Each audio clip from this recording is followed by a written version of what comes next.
Hi everyone and welcome back to Money Experiment PH. Today we're going to look into one of the funds you can avail in GInvest, specifically a ATRAM Global Consumer Trends Feeder Fund.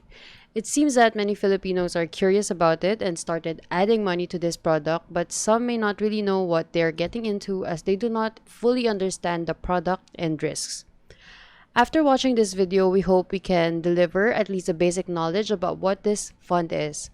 Another purpose of this video is also to let you know how you can research and analyze the investment options available by yourself.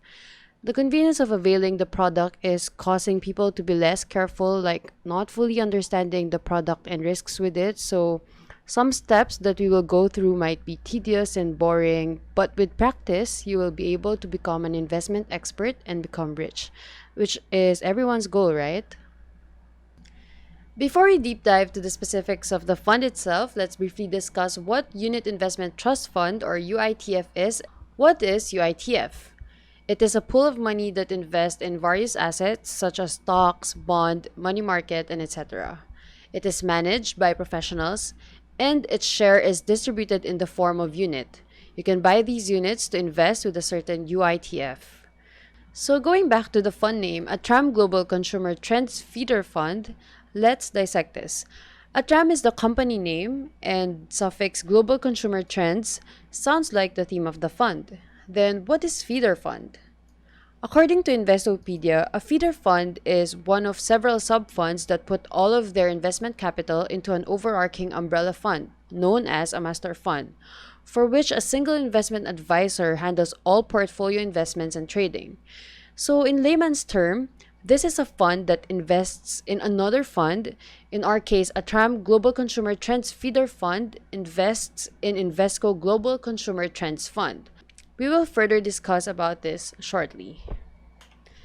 To get general information on this fund, let's visit ATRAM website and check. You can actually check in GCash, but reading PDF documents in GCash app or within a mobile phone is a bit difficult for me, so I'll be using my computer for a better version or view and ease of access. So if you type ATRAM PH in Google, you will find ATRAM website and go to Fund, Unit Investment Trust Funds. You will see ATRAM's UITF.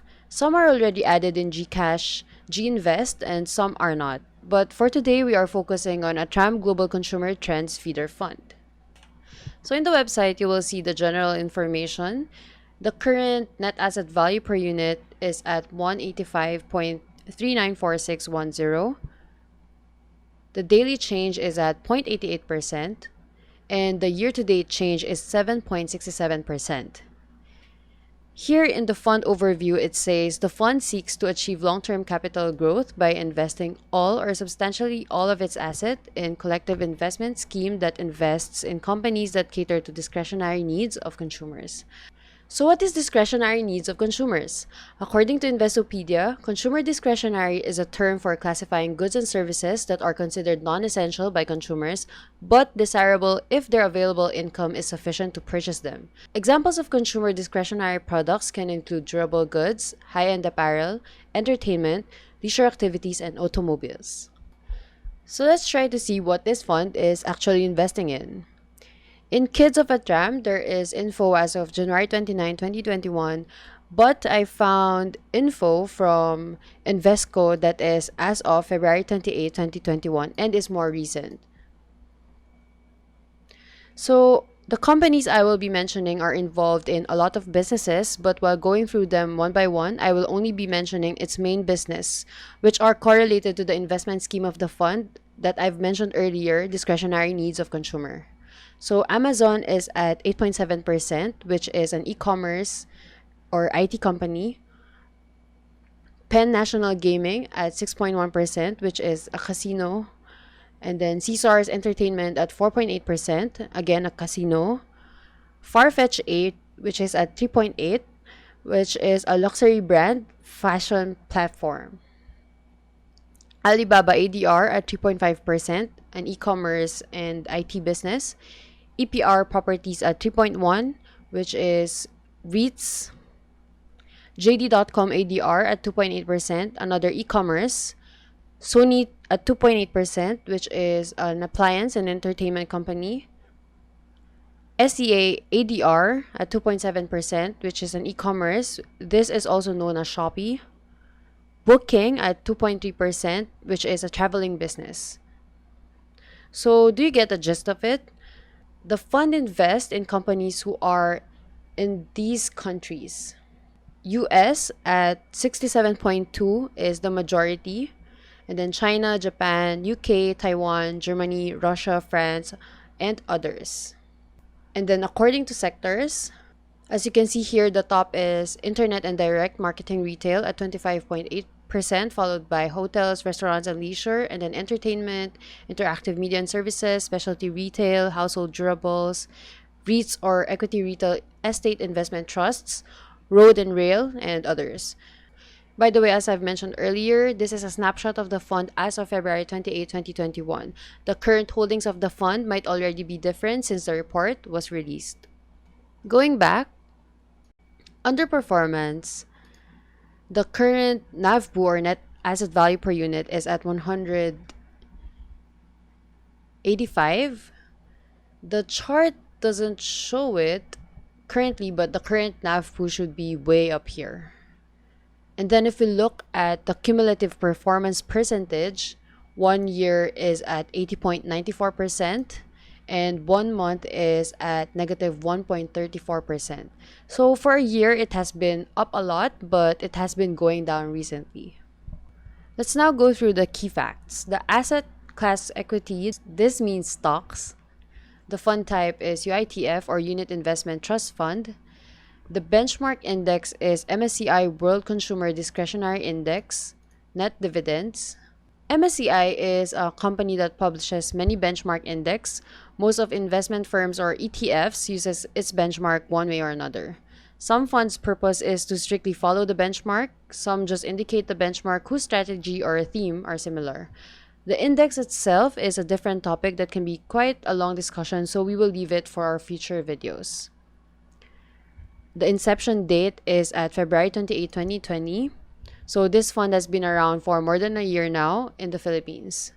The risk profile is aggressive. This means the change in net asset value per unit, your investment might be very volatile. For a year, it went up almost 100%. This means it can go down as much as that. Of course, it will not go down as much as negative 100%, which can also translate to you losing all your investment since it is not leveraged. But you need to be ready to see your fund go quite down, quite low, seriously. Again, it can continuously go up, but at some point, there will be a correction. The currency is at Philippine peso. This means you can deposit in peso and withdraw in peso from ATRAM. The Bloomberg ticker is ATRCTRP. It is an identifier of the fund. The trust fee, including distribution fee, if any, is at 0.95% per annum. This means there is a fixed fee per year. This is regardless of whether your evaluated profit is positive or negative. One thing to note here is that 0.95% per annum is fees that is charged by ATRAM Global Consumer Trends Feeder Fund. Since ATRAM Global Consumer Trends Feeder Fund also invests in other fund, which is Invesco Global Consumer Trends Fund, as you can see in the target fund here in the website. Please note, Invesco Global Consumer Trends Fund has also its own fees. There is a little discrepancy from source documents from Invesco and ATRAM, as you can see here on the highlighted part of the fees. But according to the amended declaration of trust from ATRAM, combined fee per year might be much larger than you think. So what does this mean to you? This means you will earn less when your investment goes up, and you will lose more when your investment goes down. With this, investors should think and analyze carefully if they are willing to invest in this UITF, considering the fees charged for ATRAM and its sub-fund Invesco can reach around 2.4% per year. Fund structure, as we know by now, is a feeder fund. By the way, according to the amended declaration of the trust, qualified participants in subscribing to this investment are eligible non-US persons or entities with legal capacity to contract. US persons are not allowed to participate in this fund. For further information on what qualifies as a US person, please read through the document. As you can see here, Invesco Limited is the delegated investment manager for the UITF, or the money that you are investing in ATRAM. So as an investment manager, they are responsible for the investment strategies and buying and selling of the stocks. Actually, ATRAM's role here is similar of a retailer since it's selling Invesco funds to the Philippine market.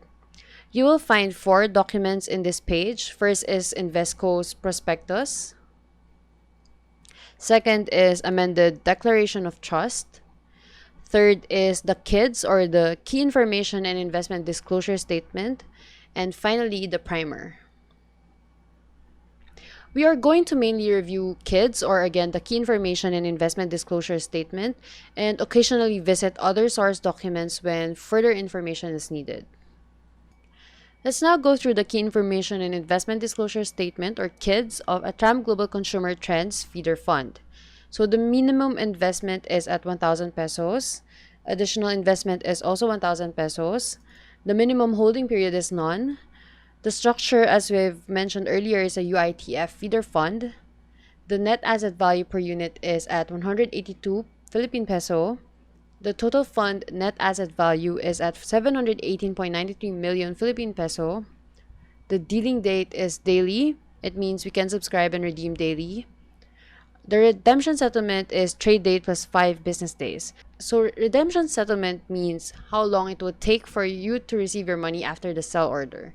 It says trade date plus 5 business days, but there is a note that ATRAM reserves the right to settle on trade date plus 7 business days if settlement of redemption from target fund gets delayed. So for peace of mind, maybe we can think it might take up to 2 weeks because there might be circumstances like holidays in the middle of the redemption period. You can find the same information from GCash website. Buy order can take 4 banking days, sell order can take up to 7 banking days. And these are the fees that you need to take note for ATRAM only. As you can see on the item note number 2, it says here that investors are advised to consider all fees and charges before investing in the fund, as they may be subject to higher fees arising from the layered investment structure of the feeder fund, which was actually what we were pointing out just minutes ago. So let's now go through the investment objective and strategy. We already read through this when we were at the ATRAM website, so one thing to note here is that the word long-term capital growth. This means this product is suitable for long-term investors. Technically, short-term investment is nearly impossible since a while ago we mentioned buy order can take 4 business days and sell order takes 7 business days. This is already 2 to 3 weeks for you to buy and sell it as soon as you buy. Let's now check client suitability. So a client suitability process shall be performed prior to participating in the fund to guide the prospective investors if the fund is suited to his or her investment objectives and risk tolerance. Clients are advised to read the Declaration of Trust or plan rules of the fund, which may be obtained from the trustee before deciding to invest. So it says if your objective is long-term capital growth and your risk tolerance is aggressive, you might be a suitable investor. The ATRAM Global Consumer Trends Feeder Fund is suitable only for investors who 1. Have an aggressive risk appetite. 2. Are comfortable with volatility and risks of an equity fund. 3. Have a long-term investment horizon. And 4. Are seeking to invest in global equity securities. So, as we always say, please think thoroughly if you meet these criteria. I see many people who enter into funds or stock market without careful consideration, especially risk tolerance. When they see their investment go negative, they cannot tolerate it. So please note, I think this fund can be very volatile as written here, so do keep in mind before investing. Let's browse the key market and risk management. So in normal situations, these risk statements are relatively ignorable, but we cannot rule out extreme situations. The KIIDS also clearly stated, and in bold font, you will see here that you should not invest in this fund if you do not understand or are not comfortable with the listed risks. Discussing this may take some time, and a lot of people choose to omit or skip this step. But prior to investing on this kind of instrument, you should at least once read and understand this. So market risk. These are factors that affect the overall performance of financial markets that may lead to lower prices of securities and losses for investors. So this is like the financial crisis, stock market crash, or COVID crash. Counterparty risk. The fund is exposed to risk arising from solvency of its counterparties, for example, the custodian, broker, banks, and their ability to respect the conditions of contracts or transactions. So, running an investment fund and offering it to individual investors involve multiple intermediaries or entities in between them. Normally, money is in safe place, but if some bad things happen to one or multiple entities in between, we might lose partial or even all of our investment in extreme situations. So here in the KIIDS, specific to ATRAM, the involved counterparties are ATRAM Trust, Deutsche Bank, and Citibank as custodians, and the external auditor is SGV and Company.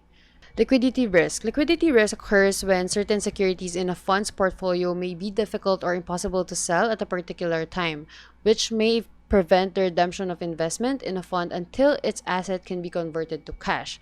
So for example, one of the company the fund invests in gets suspended in the stock exchange or got delisted. Reinvestment risk. When income is received from the investments or when the investments are sold and reinvested, there is a risk that the return would be lower than the return realized previously. So, since the fund invests in global stocks, this would less likely to happen, but the fund manager might think there is no company worth more investing at the moment. Foreign currency risk. The value of investments may be affected by fluctuations in the exchange rates of securities in a different currency other than the base currency of the fund. So, though we are putting peso in a tram fund and we also receive peso when we redeem, the actual investment done is in dollars. So, there is an exchange rate risk. Country risk. The fund may suffer losses arising from investments in securities issued by or in foreign countries due to political, economic, and social structures of such countries. Legal and tax risk.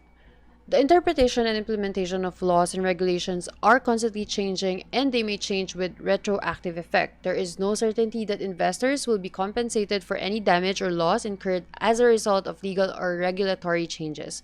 So, legal and tax risk laws and regulations, as mentioned, are changing constantly, especially this is a feeder fund. The legal and tax risks might apply to potentially all the companies that the fund invests in, including the Philippines, of course. Equity risk. The fund investments mainly in equity securities, the prices of which fluctuate daily, sometimes dramatically, which could result in significant losses. So, this is very straightforward, especially for investors who are engaged in equities trading. Region risk. The fund may invest in emerging markets, which increases potential volatility.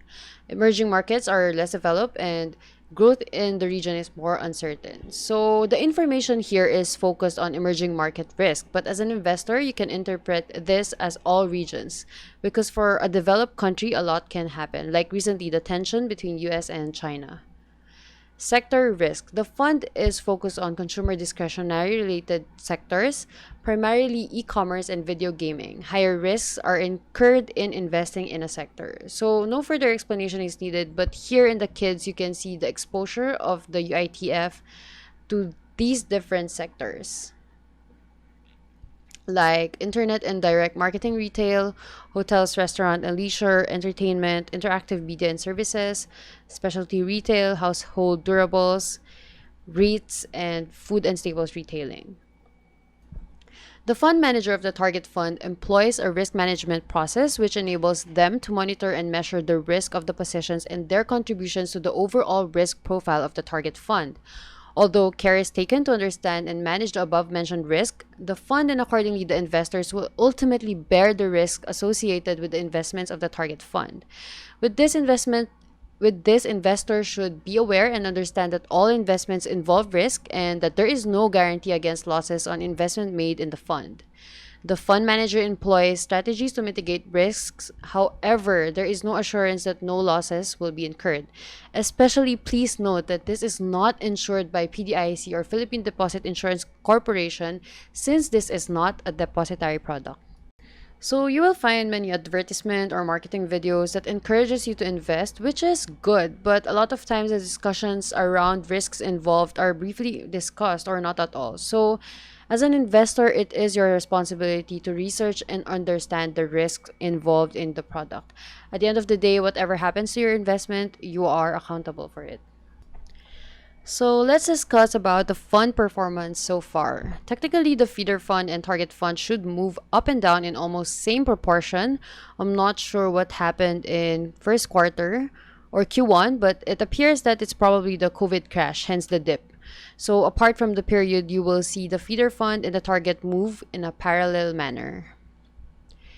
If you compare the benchmark fund line, it's kind of similar, but there's a bit of a difference, I think. This is because the fund is actually an actively managed fund, as also mentioned in the prospectus of the target fund, Invesco Global Consumer Trends Fund. It states there that the fund is actively managed and is not constrained by its benchmark, MSCI World Consumer Discretionary Index, which is only used for comparison purposes due to its similar theme to the fund. As discussed earlier in the video, MSCI has its own portfolio of companies that MSCI has predetermined. But since Invesco Global Consumer Trends Fund is an actively managed fund, they do not really follow the exact companies and portfolio structure of the benchmark. So technically, they can buy and sell however and whenever they want, and that also means that the role of investment manager here is very huge. If you would like, you can visit Invesco's official site and check the managers of the fund. So to wrap it up, in our opinion, for pros, there is an ease of access to this investment option through GInvest by GCash. The initial investment amount is relatively small at 1,000 Philippine peso. It's managed by professionals, so I guess they should know what they're doing, managing risks and following any trends. In terms of diversification, as shown earlier in the KIIDS and other reports, it's pretty diversified, having different investments in different sectors and countries. It's also Philippine peso denominated, and you can expect high returns since the risk appetite of this investment is high or aggressive. For cons, just a note that most of them are the disadvantages when you invest to a fund. So first thing is there's high fees, as we mentioned in the earlier parts of the video, which is expected due to the structure of a feeder fund. It also takes time entering and exiting due to the business days intervals from opening and withdrawing the investment. You might lose a lot of money. We did mention in the pros that you can expect a high return due to the aggressive nature of the investment, but likewise, you can expect to lose a lot of money if situation goes unfavorable. Finally, you have no control where to put the money or what allocation percentage should be since this is the investment manager's decision. Overall, we think it's a good investment option in the Philippines due to the ease of access. If you would like to bet on discretionary consumer-related investment and you don't want to directly invest or directly look into these long list of companies one by one, or put simply managing your own portfolio, then this investment might be a good option for you. And that's it for today. We hope this video helps you in your investment decisions. If you like this video, hit like and subscribe. And don't forget to hit that notification bell so you get updated when we upload our new videos. Bye!